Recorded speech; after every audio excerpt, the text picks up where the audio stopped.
सर्दी के मौसम में एक बूढ़ी औरत अपने घर के कोने में ठंड से तड़प रही थी। जवानी में उसके पति का देहांत हो गया था। घर में एक छोटा बेटा था। उस बेटे के उज्जवल भविष्य के लिए उस माँ ने घर घर जाकर काम किया। काम करते करते बहुत थक जाती थी, लेकिन फिर भी आराम नहीं करती थी। वह सोचती थी, जिस दिन बेटा लायक हो जाएगा उस दिन आराम करूंगी। देखते देखते समय बीत गया। माँ बुढ़ी हो गई और बेटे को अच्छी नौकरी मिल गई। कुछ समय बाद बेटे की शादी भी हो गई। अब घर में एक सुंदर पोता भी हो गया था।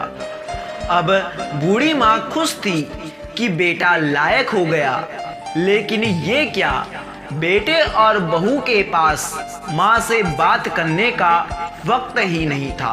बस ये फर्क था, माँ के जीवन में पहले वो बाहर के लोगों के बर्तन व कपड़े धोती थी, अब अपने घर में बहू बेटे के।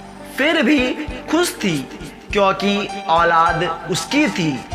सर्दियों के मौसम में एक टूटी चारपाई पर बिल्कुल बाहर वाले कमरे में एक फटे से कंबल से सिमटकर माँ लेटी हुई थी और सोच रही थी कि आज बेटे से कहूंगी, मुझे बहुत ठंड लगती है, एक नया कंबल ला दे।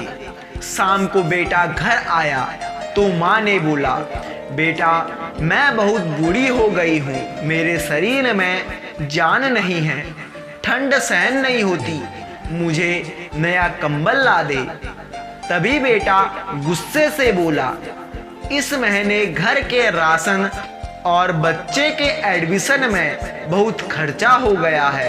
कुछ पैसे हैं, पर तुम्हारी बहू के लिए साल लाना है। वो बाहर जाती है, तुम तो घर में रहती हो, सहन कर सकती हो। ये सर्दी निकाल लो, अगले साल ला दूंगा।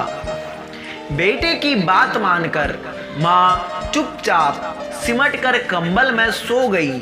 अगले सुबह देखा तो माँ इस दुनिया में नहीं रही। सब रिश्तेदार पड़ोसी एकत्रित हुए।